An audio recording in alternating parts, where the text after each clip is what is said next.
mentorship and guidance that I should have gotten, I didn't get. And so just coming from that and being able to turn that around and I guess you could say break the generational curse, it was just very extremely hard. It was harder than it should have been. And so knowing that what I had to endure to get where I am today, I wanted to help other girls or make their journey a little bit more easier to navigate so that they can be as successful as I am and even beyond. Welcome back, everybody. This is the Pay Me and Plane Tickets podcast, and I'm your host, Jelani. Today we talk with Miss Morgan Linson, who's a founder, a college professor, a newly minted author, holds a multitude of degrees in the medical sector, and to top it off, is a nurse that travels. And on this episode, she shares her journey in traveling, her professional and life journey, and using all these experiences to guide others on their own path through her noteworthy nonprofit, Mor Girls With Goals. So as always, sit back, relax, and enjoy. Let's just start from the early days. What got you into travel? Was your family always on the move? Were you always on the move? What was your first experience? I came from a very dysfunctional childhood. My mom, I actually just came off a vacation from taking her to Cayman Islands. This is her first international trip, so she'd never been out of the country. Got her a passport for the first time. As far as my father is concerned, he never went out of the country. I think he went to like Mexico, maybe on a cruise. So I was not afforded the opportunity to experience travel as a child. It wasn't until I turned 20 years old. I was dating my ex-boyfriend, and he was playing ball overseas, and he flew me out to Sweden. Wow. It was like maybe 2010, something like that. And so that was the first time he was already out there. So I was able to experience solo travel, like traveling from Los Angeles to Stockholm, Sweden by myself. So even though he was there, it was kind of like a solo journey. And so at that time I was in school and I was studying to become a nurse. So I was like, okay, this is pretty cool. When I finish nursing or finish schooling for nursing, then I'm gonna start traveling the world. So that's pretty much what introduced me to the love of travel. But as far as like, when I was young, I really didn't, my parents kind of suffer from like substance abuse, alcohol abuse, that type of stuff. So it was just pretty much a lot of dysfunction. Wow. Okay. And so did you dream of travel even during those stages, or because I know your first experience was No. Sweden, or would you just, it was Right. So coming from South Central Los Angeles, it was like a lot of poverty, a lot of despair, a lot of dysfunction, that type of thing. So it was like, you don't know what you don't know, if that makes sense. So it wasn't like it was something that I thought about. It was something that was foreign knowledge to me. So I didn't even know it was attainable until I, had that experience of my first time being overseas, and then just having the exposure. And I think that's a lot of times what we're lacking in the Black community is exposure to travel and the opportunities to travel. And it's like, once we get that opportunity, once we get that experience, then I think that opens our eyes to a desire for more. Wow. And then how long were you in Sweden? I was only there for about a week. Oh, okay, but it was the first time, and so everything was hitting you at once. Exactly. Understood. And did you enjoy Sweden? It was cool. Of course it was not really diverse. So Figure that. as far as different in different countries and in Europe, they will probably bump you, won't say excuse me, like the mannerisms are different. It's not like a warm, especially being a African American female coming to their country. Of course, it's not a warm, loving, like happy to see you, happy you're here type of situation. But it was just something different. And it was exposure to, just international travel, seeing, a different type of culture, a different type of environment.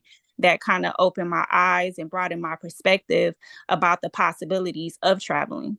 And then, so given that experience, were you nervous? Because a lot of people, when they go on their first, whether it be a solo trip or even their first international flight, there's a lot of nerves that are building up. Did you experience that, or were you kind of just No, smooth with I it? didn't experience I didn't experience any nervousness. I kind of was like, said my prayer before the plane took off. Right. It was like, to get back home safe, and besides the turbulence here and there, I was pretty much good. And give us a Yeah. bit of a time frame. So this first trip to Sweden, was this during your college years, during I high was school 20 years years? old, yes, and it Okay. was during my college years. Wow. So even during Yeah, college, you got this first. You got bit by the travel bug at that moment. exactly. But it was a very limited, I knew that I couldn't fulfill that. I think it was more so a long-term goal as Mhm. far as, me finishing school. And so I have 4 college degrees. So of course it was a lot of schooling before I was able to get to the point where I am now to be able to travel as heavily as I do. Okay. So speak to balancing 4 college degrees and traveling during college. So during college, I didn't travel as much. Of course, I might go to the Bahamas, like a short-lived trip, 3, 4, 5 day trip or something small. It wasn't until I was done with school, done with the nursing program, done with my master's and things like that, to the point where I was able to travel for longer periods of time. But me, I'm a crammer. That's the type of person that I am. So you get me on the continent. Say, for instance, I fly to Africa, I go to Right. Kenya, fly into Nairobi or whatever the case may be, and I might, cross the border you know, by car, or take an hour flight to Tanzania, a neighboring country. So that's how I was able to achieve the 70 countries that I've been to, because most of the time, I go from country to country. So it takes so long to get to one continent. Once you're on the continent, what a lot of travelers don't understand is, or don't know, is the way that they can maximize their trip and their vacation is, because I get bored if I stay in one country like for 2 weeks. I'm like, I've seen it all, I've Right. done enough, that type of thing. I need to move around. And so that's how I have been able to really optimize my time while traveling. Right. You almost made it uber efficient, because if you're gonna expense to go very far place to a particular continent, you might as well bunny hop to all the different countries within that same space instead of Exactly. flying back home and flying there again. Exactly. Uh, that's a very intelligent move. Did you pick that up anywhere? Did you learn that on the go as So you were I getting have more familiar with learned traveling? a lot of things that I've learned have been trial and error. Being a 35-year-old single woman, a lot of my friends are married, children, financial hardships, that type of thing. So me personally, I'm in the space where I can move, I have freedom and stuff like that. So me traveling solo was not because I did not want a companion. It was because I did not have any other choice. And it started to become my preference. So when I did have a Right. choice, to give you an example, somebody was able to go with me, they might come and they might not want to get up to go on an excursion, or that type of stuff, that type of thing. So it just became a preference of mine to be able to navigate the world in a way in which I really enjoy, and I don't have to be slowed down by a preference or have to compromise on what my desires are on the trip. Yeah, you pretty much have full control over what you want to Exactly. do and where you want to go and when you can go. You're not limited with other members in the group sort of playing their own part. Exactly. Yes. Wow. Okay. And then, so your first solo trip, or your first trip internationally, was Sweden. Right. Then what was your next big move to really travel the world? My next international trip, solo vacation, was to Peru. And as the Yeah. Incas and the Machu Picchu and all of that stuff like that. It was a very magical, high vibrational trip where I was able to kind of like, it was more it's kind of almost like a spiritual journey, Yeah. being out there, and just having a long time. And so it was my first trip before I went that following month.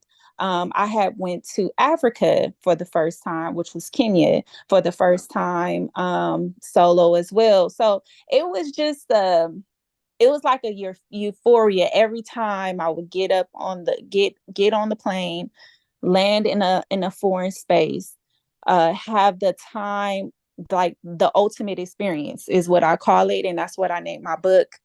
Yeah. Each time I was able to get get to a country, have an amazing time, and get back home to, you know, work Normal life. and Right. do what it is that I need to do to get up and get out again, you know? So I came from a place of just gratefulness for the exposure, number one. And also just the comfortability of being able to navigate the world effectively, safely, and just have the knowledge, because really knowledge is power. And so I think what you're doing right now with the podcast and just empowering, all people, but especially like people of color, just letting them know that the world is here for us to explore. I think that's amazing.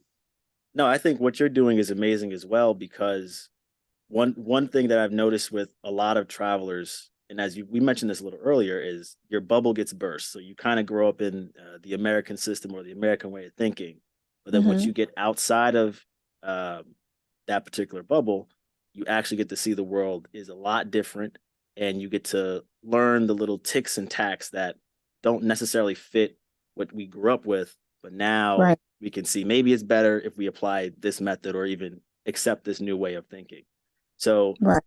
my question is, you're not only a traveler, you're a female traveler and you're a Black female traveler. Right. What have you gained since traveling the world in that environment? I've gained knowledge. I've gained another word for to really describe the knowledge that I've gained is awareness. Being a nurse and taking care of people of different diversity, like cultural backgrounds and stuff like that, it better prepares me to be able to understand their just their lifestyle or where they come from, being have, like, say for instance, when I'm taking care of a Korean patient, or a Chinese patient, I understand when they ask me they don't want cold water, they want warm water. They want the water to be warm. That's a cultural thing, especially when they're sick.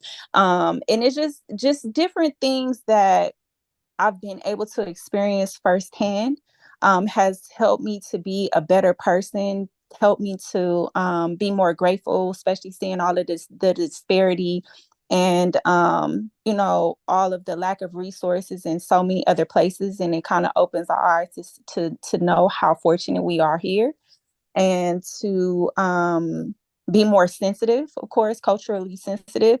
So I've just gained a sense of gratitude, a sense of just experience, being able uh, to have went all over the world, and to be able to Yeah. come back and bring it back home to my family, bring it back home to my friends. That's why I started my YouTube channel, to kind of like get rid of the false propaganda. Like, a lot of people be like, oh, I'm not going to Africa ever because it's a terrible place, or I'm going to get Ebola or malaria, whatever the case may be. And it's like, you guys don't even know to have, so I just like it, I'm in a space of exposing myself so that I can properly expose other people. No, that's beautifully put. I think what you're doing is perfect, because yes, there is a lot of misconceptions out there about a lot of places, and especially Right. Africa. So what you're doing is, really highlighting the truth against, I guess, sort of the dogma that exists there. So not only are you a traveler, you're a traveling nurse. So how do you balance that? Because I was going to ask if you're like PTO finessing, or maybe you're just Okay. figuring this out. Right. So as far as I'm not a travel nurse, I'm a nurse who travels. Okay, So what's the that's two difference? different All right, yeah, things. yeah. So I would say a traveling nurse is a person that takes employment, like goes to another place and takes employment to, as a nurse. Me personally, I've been sedentary at one hospital, which is Harbor UCLA in Greater Los Angeles. It's a level one trauma center, county hospital. I've been there since I was 19. Been there now 16 years, so you can Congratulations. only thank you. You can only imagine how much time that I have. We have vacation time. We don't really call it PTO at my hospital. We just accrue vacation time. And so my vacation hours is crazy. Once you get to a 10-year mark, you get, 4 weeks of vacation. Once you get to 15 years, you get 5 weeks of vacation. So, Yeah. that's how I, generally Okay. uh, Okay. do my vacation. And I also work per diem at another hospital, USC. I've been there for 8 years. So I am not a job hopper. I believe in being one place, really enjoying what you do, staying there and reaping the benefits, which will be, vacation time, seniority, retirement, 401k. That's another thing that I'm really like proactive about is educating people about employment, because it's a misconception that if you have a job, you can't really do anything, you can't travel, Right. and that's totally false. You can definitely 100% be a 9 to 5er and still experience the world. No, yes, that is another misconception out there, the belief that you really can't travel if you are a 9 to 5er. Uh, Right. so I see, but in your sake, you have you've accrued a lot of vacation time and you spread it out throughout the year, and so that's kind of where Exactly. what And you're I'm a able to. nurse as well. So we work our 312s. So say for instance, even if I don't have a vacation time, I can work my three shifts at the beginning of the week and then have a 8-day spread and work at the end of the next week, if that makes sense. So Oh, okay, I yes, can yes, I see what you're pretty saying. much finesse my schedule any way that I want to, which is the beauty of having being a nurse. Okay, got you. So your moxie is have a foundation, build it there with Right. first off a passion, Mm-hmm. great benefits, and then that can also lead you into other identities you want to sort of fly into, such as traveling as yourself. Right. And just Oh, longevity. Like, you yeah, have to think about the future, because a lot of times people are job hopping based off of, um, I guess, the now, instead of thinking like longer down the line. Just having a place where you have some type of seniority so that you can, be able to navigate and say, hey, I need to be off this time, or hey, I need this time to be off. Because each time you start at a new job, you start at the bottom when it comes down to seniority. yes, that's true. You're kind of rebuilding the house once you leave a place and go to the next one. So it's best if Exactly. if you can, If be you at one can. location. Yeah, be in one location and build there.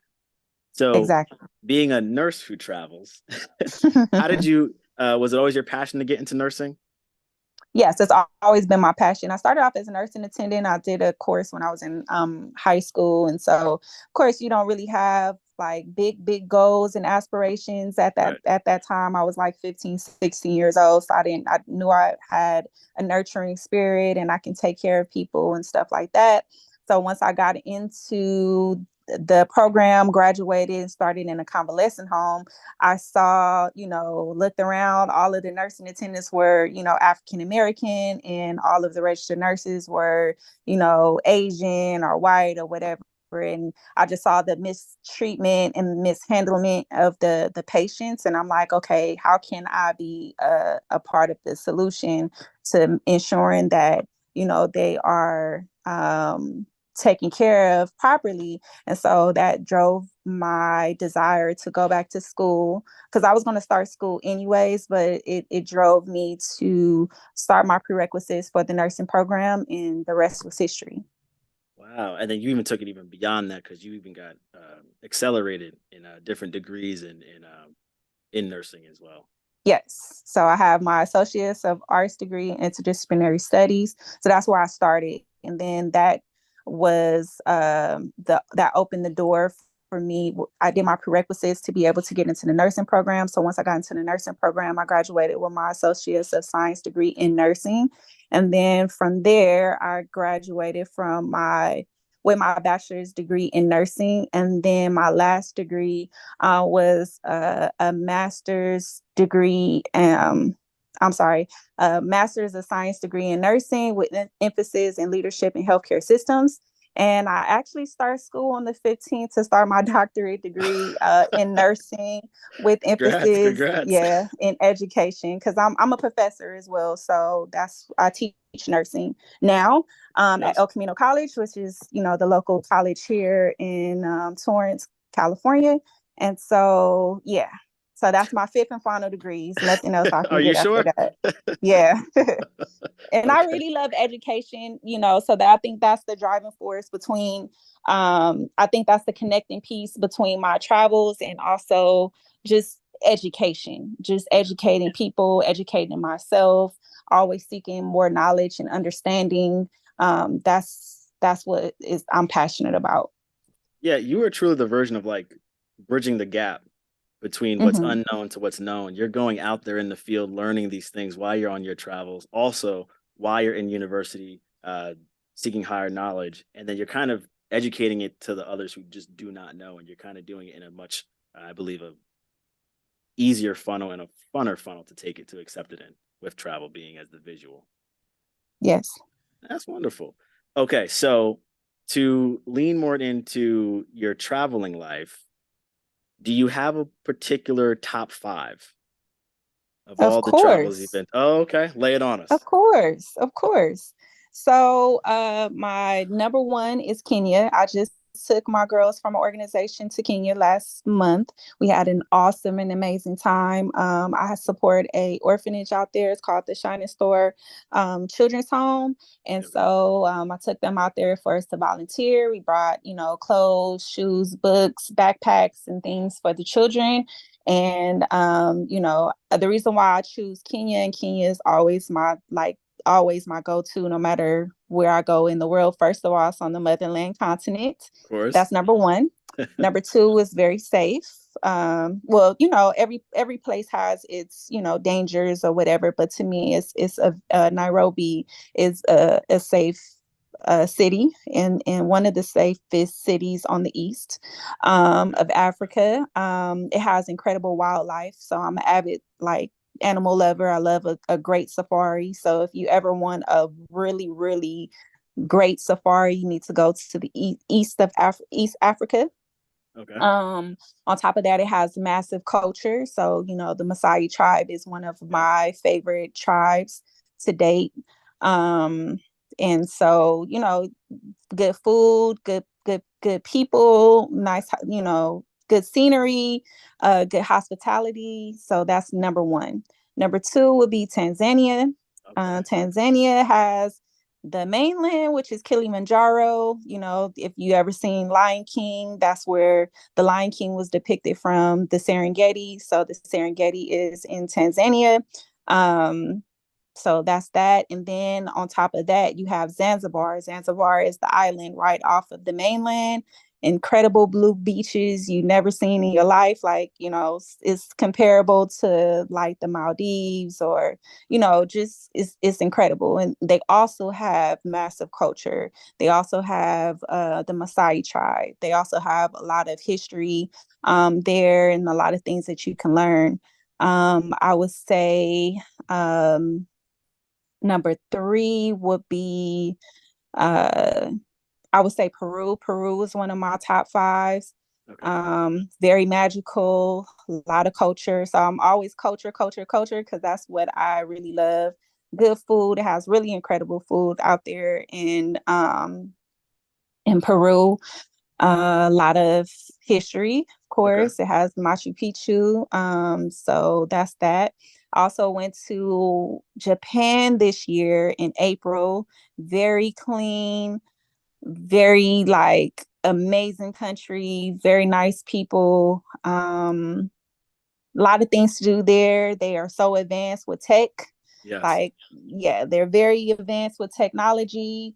Um, just the overall good food, all of the bomb ramens, that's there. And then we have another one. Let me pick I would say Namibia. Namibia is a Okay. hidden gem, Yes, it centrally is. located on on the African continent. Incredible culture there as well. The Himba tribe, they're very stylish, a very stylish, what would you say? Uh an interesting tribe. Okay. And yeah, they just have a lot of things to do, a lot of natural wonders there. So, and also safe. Okay. Yeah, So okay, I that's gave you perfect to imagine. Yeah. 4. And then El Salvador. El Salvador was Oh, another hidden gem for me. A lot of people, when they hear El Salvador, they think like, scary, the mafia, that type of stuff. But their current president really got in there, cleaned up everything, and made the country very safe. They have a lot of tourism right now, a lot of touristic attractions. They have really good food. So yeah, so those are like my your top top. 5. Yeah. Yeah, You yeah. gave And us a in good my range. book, Yeah. I have a yeah, very, very diverse range. Yeah. And in my book, I have a top 10 listing specifically everything that I love about these countries, and why I go there or why I would go back. Wonderful. And then, so I want to bring up, because I don't want to ever say like there's a bad place to go to, but have you traveled somewhere and you said once was just good enough? You don't have to go back. um, Believe it or not, Paris, like France. I hear that from everybody. Okay. You're in the Yeah. crowd. It's Let us have it. not, it's not, besides the Eiffel Tower, the gleaming tower that everybody goes to. It's not all of that.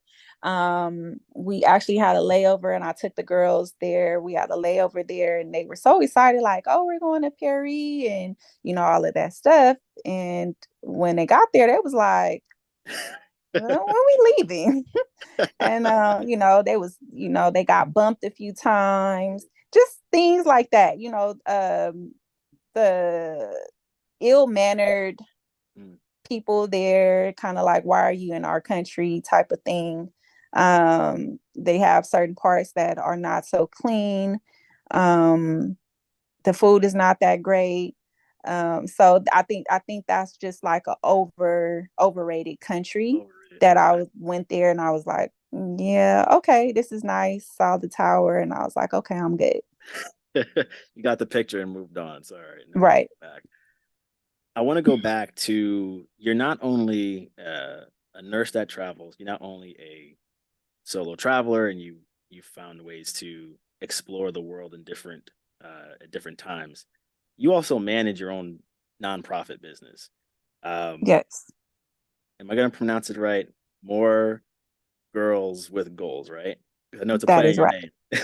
All right. Yeah, I mean, honestly, it could have been More, but there was another organization that had that name, even though their entity was inactive. I was Oh, like, well, okay, cool. So, messed it up. it still embodies the essence and the purpose of my organization. Look, it's still cool. I like the stylistic of it. It's really cool. But Yeah. into the substance of it is way is much more heavy handed and more important. Uh, the nonprofit speaks to empowering women and encouraging them to go beyond just what's normal or the status quo, and also traveling. How did you come up with this idea? So I came up with the idea because, coming from, like I told you, a home of dysfunction, a lot of things that I should have gotten at home, a lot of teaching and mentorship and guidance that I should have gotten, I didn't get. And so, just coming from that and being able to turn that around and, um I guess you could say, break the generational curse, it was just very extremely hard. It was harder than it should have been. And so, knowing that, what I had to endure to get where I am today, I wanted to help other girls or make their journey a little bit more easier, to navigate so that they can be as successful as I am and even beyond. So it's when we think about goals, as us being adults, we don't really start thinking about goals and aspirations until we're about 20s, if we're lucky, 30s, even into our 40s and 50s. Right. So if we are able to cultivate the youth to start thinking about goals and aspirations, my organization ranges anywhere from 7 to 24 years old. So if you start to cultivate the mindset of having a goal, okay, what is it that you want to do? What makes you happy? Because it's one thing to be successful in something or be a professional, but it's another thing to be a professional in a profession that you really, really love. So then it does not translate into being a job, it translates to being a purpose. So I try to identify in the young girls what it is that they like, what do they want to do, and try to help them to have resources to be able to get on that path a little bit earlier. And because, say, for instance, I give you an example, a lot of young girls say, I want to be a doctor. And then once they get probably into high school, or they get into college and they see, okay, it takes about 13 years, post high school to graduate or whatever, they kind of get discouraged and they change their mind or change their major. Yeah. Now, if you have a 7-year-old and you're telling them, okay, what do you want to be? And you allow them, you embed into them right now, like, hey, it's going to take you this amount of time, that type of thing, but you can do it, really empower them, inspire them, then they are more likely to carry out that desire because they already are being coached and mentored how to stay fast in that profession. And so it's a lot of kids that also don't know exactly what they want to do or who they want to be. And so trying to get them together, we have different workshops, and talking to them and really trying to help them identify who they are, and what they want to be. Then it resonates so beautifully into them. And so that's what happens. And so I've had so many girls over the last 4 years of me doing this. I'm coming up on my 4th year Congrats. anniversary next month. Thanks. And just seeing how the girls, they blossom and they're coming into their own, and it's like a safe space for the girls. And we just all about goals, exactly what it says.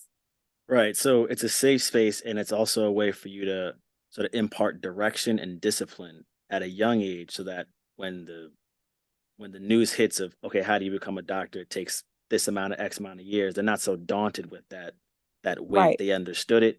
They actually see somebody who's successful in it, or you might have brought in somebody who is Exactly. successful in the field that they're interested in, and it keeps them going, the engine going, and that's how you kind of create a pipeline into more more females in a particular field that was less dominated from before or less involved in before. Right. And it's just cultivating more girls to have more goals. So even just girls to even have a goal, you don't have to wait till you're 20 and 30 to figure out what it is that you want to do. You can honestly start to identify even in a child. If you have a child, just to be like, okay, what do they like to do? If they're very argumentative, maybe they might want to be a judge, or if they're very authoritative, maybe they want to be a police officer. So just put in examples of, so say for instance, if that's something that they want to do, I bring in a judge, I bring in a police, I bring in a doctor, and they coach them and they mentor them. So if they want to be a nurse, of course I got them. But at the end of the day, if they want to be something that I am not, I make sure I bring in a Black woman that is of, that profession so that they can talk to them, and get them ready for the what they're going to walk into, Right. especially when it's in any profession. We are generally the minority. We are the minorities of almost all professions. So, just bracing my girls for that, it really translates into more successful outcomes. We love it. I love to hear it, honestly. And I think you're right too. It's about creating that pipeline and about imparting that direction and that inspiration. You're not only an inspiration in nursing, you're also an inspiration in entrepreneurship. And I wanted to ask you, how do you balance travel, being a nurse, and also being the CEO of your own business, all on the same front?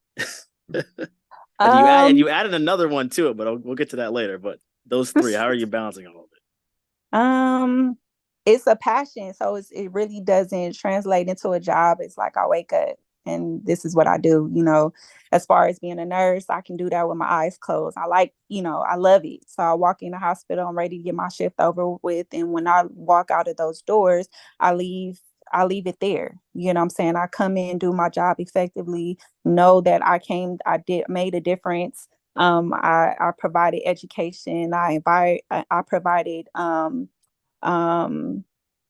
I guess you would say just support for the patient, support for, because most of the time I'm in charge, so support from my staff that I work with. And I feel good every single day. And so just with me being a professor teaching upcoming nurses how to be a nurse effectively, and seeing how well they do, even outside of my courses, it's just empowering. And so every single time or every single day that I get up and I'm doing something, if it has to do with anything with travel, it's like I'm there. Like I Gotcha. can talk about it for days. I can talk about it because this is what I really love to do. So it's like everything that I'm involved in, I really love to do. So I never get fatigued about it. Wonderful. So it's not a it's all about passion. It's not about sort of this. You're not hustling through it. You No, no, no. I'm not hustling at all. know. So, I Oh, mean, initially, with the whole school and things like that, of course, you have to hustle to get it. But once you right. get into it and you become a professional in it, then it that changed the trajectory of, how you feel and your purpose in it. Okay. Like that. So you're a woman of many hats, and now you've added author to it. Can you give us a Yes. bit of a can you mind sharing a bit of background behind your upcoming book, The Ultimate Experience? What So the inspired it? ultimate experience is inspired by all of the experiences that I've had as a traveler, all of the things that I have had to endure as far as a novice traveler, and being able to translate that into an all-in-one manual of how to travel, what apps to use, how to cultivate, and how to pretty much put together your trip without having to have pay a travel agent. So I'm very anti-travel agent, only because a lot of the travel agents they've never been to the country. So it's like, how are you going to advise me, Right. what to do and where to go if you have never been there? So I'm a very, very visual person. So getting into the whole YouTube thing. So if I'm about to go to a country, I want to, open up the computer. I want to really visualize and see where I am.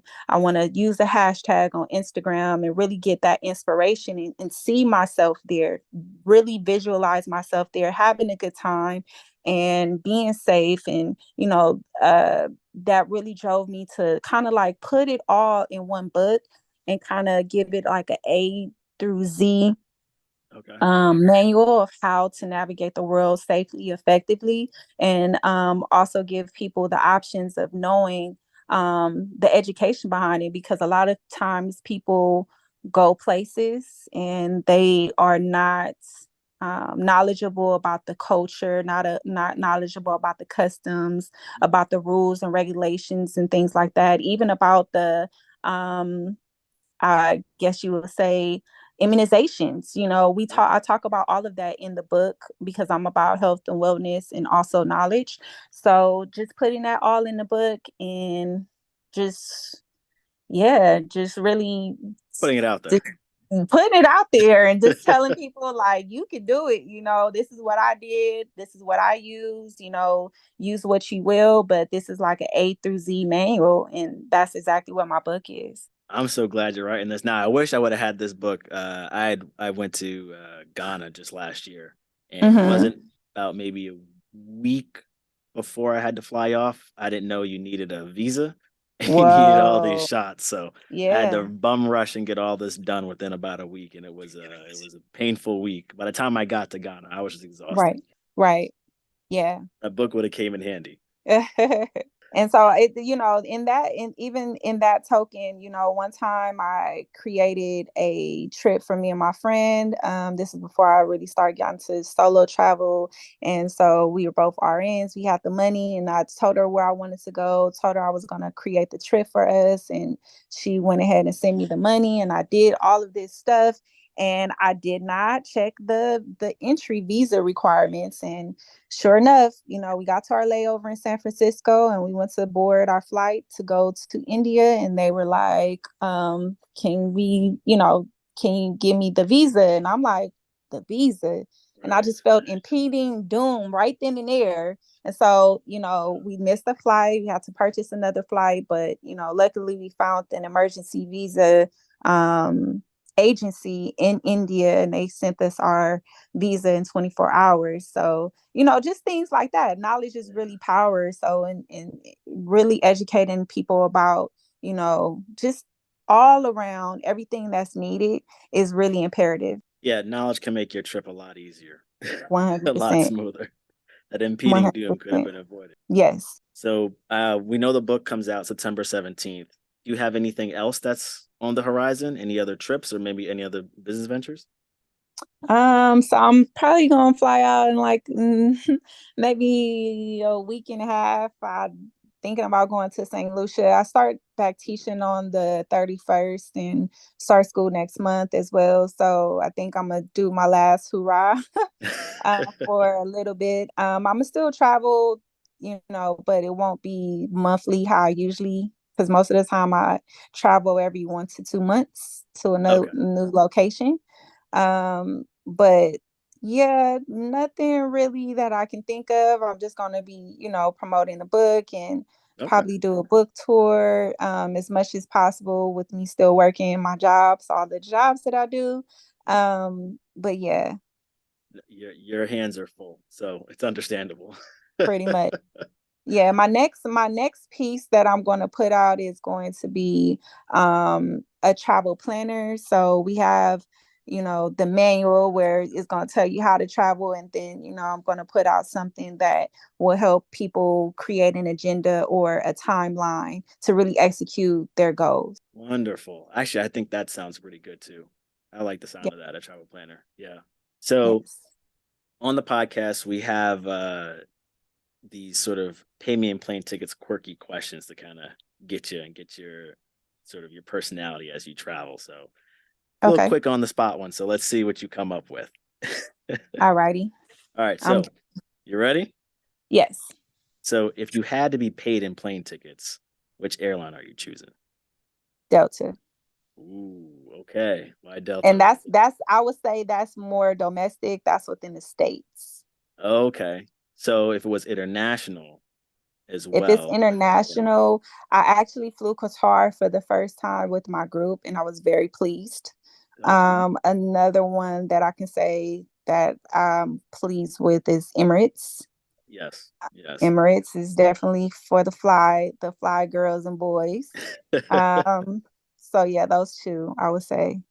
Okay, so Delta and Qatar and maybe Emirates if you shuffle that into Yes, your if there was a currency in those, you'd be fine. right. Okay. If wherever you're going, are you Airbnb in it or are you hoteling it? I'm hoteling it Okay, so 100%. there's no Airbnb at all. If I'm with the group, this is another thing that I mentioned in my book. So one thing you have when Airbnbs, there can be carbon monoxide toxicity. It's not monitored, or regulated as much. And also, when you have Airbnbs, you have neighbors, and a lot of times people have neighbors that are nosy, neighbors that are malicious, neighbors that are racist. that type of thing. So I like a hotel, a 5-star hotel or a 4-star hotel at minimum, with a security desk, cameras, that type of stuff, people traffic. And especially as a solo traveler, most of the time I feel more safe in a hotel. Okay, yeah, because the hotel's kind of like a neutral location. There's nothing. Exactly. It's not. It's not. Nothing else is impeding. Secluded. Yes. Exactly. Okay. When you travel, are you using a travel credit card? Is there a particular card that you choose for your points and miles? What's your go-to? 100% American Express Platinum card. That is Nice. my go-to. And a lot of people don't really like it because of the annual fee of $695, but I gladly pay it because it comes with lounges in every single airport you can think of. Yes, yes, yes. No, yeah, no. The Amex Platinum is a fan favorite, along with Yes. the Chase Sapphire Reserve, I believe the name is. Yes. Yeah. Yeah, I even went as far as mentioning Amex in my book. That's how much I you would think that they're paying me a promotion. That's how much I love Amex, my Amex Platinum card. Wonderful. Amex, come on. Give the sponsorship. Exactly. Give the Where you sponsorship at? Where deal. you at? All right, Right. so we know all things are love when travel, but do you have a traveling pet peeve? A pet peeve is being lazy on a trip or getting drunk and not wanting to get up and, Ah, go out and explore. I see. Yeah, so the person just wants to lay out and not do much, or the person who Exactly. gets partied way too hard and they're not up for anything else for the next day or two. 100%. Are you a carry-on or check bag? Domestically, I am a carry on if I can stand it.